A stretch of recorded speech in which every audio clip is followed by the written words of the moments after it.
शायद इन्हीं नारों को लेकर कहा जाता है, जैसे आप कह रही हैं कि अल्लाह अकबर। यस, अल्लाह अकबर।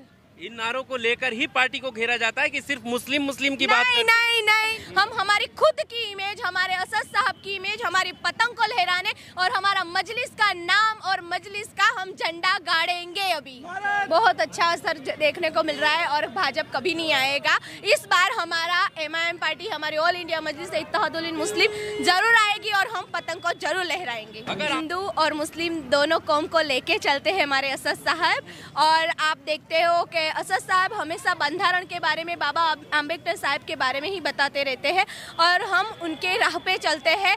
और हमारे असद साहब हिंदू और मुस्लिम दोनों को साथ में लेके चलते।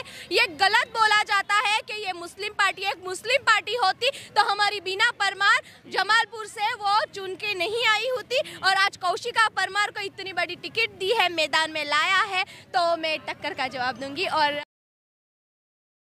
नमस्कार, आपके साथ मैं हूं आकिल रजा। अहमदाबाद में इस वक्त हम मौजूद हैं। दानी लिमड़ा सीट है ये, और जैसे ही हम यहां पर पब्लिक ओपिनियन के लिए निकले तो AIM की कैंडिडेट कौशिका परमार जी हमें मिली। इनसे हम बात करते हैं किस तरह के मुद्दे रहने वाले हैं चुनाव में, और ओवैसी जो मुस्लिमों को साथ लेने की बात करते हैं उसमें कितना दम है। तमाम बातों पर हम बात करेंगे। सबसे पहले तो जनता के बीच आप हैं, किन मुद्दों के साथ आप उतरी हैं? में बहुत सारे जनता के मुद्दे हैं। आप तो देखते हो कि अहमदाबाद में कितनी तकलीफें होती है। बोलते हैं कि स्वच्छ भारत, कहाँ पे स्वच्छ भारत दिखाई दे रहा है। सेकंड के बच्चियों को, लड़कियों को यहाँ पे सेफ्टी है, कहाँ सेफ्टी है? रात को पहले तो निकलती थी आराम से, अभी नहीं निकलती है।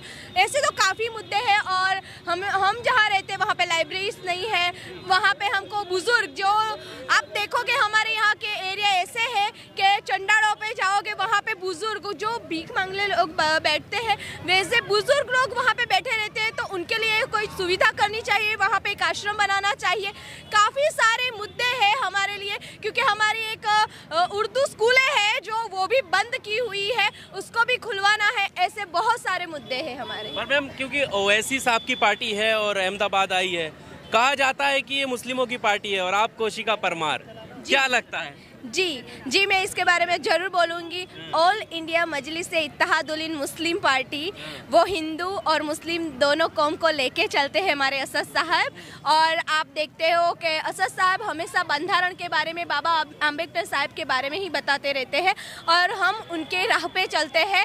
और हमारे असद साहब हिंदू और मुस्लिम दोनों को साथ में लेके चलते। ये गलत बोला जाता है कि ये मुस्लिम पार्टी, एक मुस्लिम पार्टी होती तो हमारी बीना परमार जमालपुर से वो चुन के नहीं आई होती और आज कौशिका परमार को इतनी बड़ी टिकट दी है, मैदान में लाया है, तो मैं टक्कर का जवाब दूंगी। और हमारी ये पार्टी हिंदू मुस्लिम का भेदभाव नहीं रखती है। मैम, इस सीट की अगर हम बात करें तो लगातार कांग्रेस का गढ़ कही जाने वाली सीट है ये। लगातार कांग्रेस यहाँ से जीतती आई है। ऐसे वक्त में कहा जाता है कि ओवैसी साहब ने कैंडिडेट उतारे हैं, उसका नुकसान हो सकता है और बीजेपी निकल सकती है, क्या कहना चाहिए? नहीं, ये गलत बात है। हम लोग उतरे हैं तो हम लड़ने के लिए उतरे हैं और हम बीजेपी को नहीं, जो बोल रहे हैं वो गलत बोल रहे हैं। हम लड़ेंगे और कामयाब होके दिखाएंगे, ये गलत बात है। बीजेपी को जिताने नहीं आए हैं हम। हमारी खुद की इमेज, हमारे असद साहब की इमेज, हमारी पतंग को लहराने और हमारा मजलिस का नाम और मजलिस का हम झंडा गाड़ेंगे। अभी अल्लाहू अकबर, अल्लाहू अकबर, अल्लाहू अकबर। शायद इन्हीं नारों को लेकर कहा जाता है, जैसे आप कह रही हैं कि अल्लाह अकबर। यस, अल्लाहू अकबर। इन नारों को लेकर ही पार्टी को घेरा जाता है कि सिर्फ मुस्लिम मुस्लिम की बात नहीं नहीं नहीं नहीं, आप देखोगे जब हिंदू, हम जहाँ पे जाते हैं, अभी ये मुस्लिम जगह पे है, हम मुस्लिम पार्टी के साथ मुस्लिम लोगों के बीच में खड़ी हूँ, तो मुस्लिम की बातें चल रही है, तो हम लोग यही बोलेंगे। जब हिंदू के गलियों में जाएंगे तो यही सारे मेरे भाई वो भी जय भीम और जय मीम बोलते हैं और वहाँ के नारे लगाते हैं हमारे लिए। तो ऐसी गलत बात है ये। हम दोनों कौम को लेके साथ चलते हैं और हम साथ ही में रह के काम करते हैं। पर ऐसा नहीं हो सकता, क्योंकि यहाँ पर केजरीवाल भी आ रहे हैं, तो ये उम्मीद लोग जता रहे हैं कि अगर ये तीनों लोग, कांग्रेस, केजरीवाल, ओवैसी, अगर इनका गठबंधन हो जाए तो ज्यादा बेहतर रहेगा, वरना बीजेपी निकल जाएगी। तो इस तरह की जो गठजोड़ है उससे आपका क्या कहना चाहती है? नहीं, ये गठबंधन कभी नहीं होगा और हमको मजलिस को आगे लेके जाना है और हम जरूर जाएंगे। ओवैसी की जो आवाज है उसको लेकर कहा जाता है कि ओवैसी जहाँ जाते हैं वहाँ पर जो है बीजेपी को फायदा पहुँचाते हैं, वो इस वजह से कि वो भाषण उनके ऐसे रहते हैं। तो यहाँ जब आप इस क्षेत्र में घूम रही हैं तो उसका क्या असर देखने को मिल रहा है? बहुत अच्छा असर देखने को मिल रहा है और भाजपा कभी नहीं आएगा। इस बार हमारा MIM पार्टी, हमारी ऑल इंडिया मजलिस इत्तेहादुल मुस्लिम जरूर आएगी और हम पतंग को जरूर लहराएंगे। अगर आपको जीत से खुदा नवाजता है, आप अगर जीत कर जाती हैं तो आपकी पहली प्राथमिकता क्या होगी? क्या मुद्दे होंगे यहाँ के लोगों के लिए जिससे लोग आपको वोट करें? जी, मैं जहाँ जहाँ गली खुचे और जहाँ जहाँ जाती हूँ तो पब्लिक की एक ही समस्या है कि जो दानी लिमड़ा एरिया और हमारे जो ये और मैं आगे निकल रही हूँ तो यहाँ सेफ्टी भी है और ये मजलिस मुझे कहाँ आगे लोगों से आखिरी कोई संदेश क्या कहना चाहते हैं?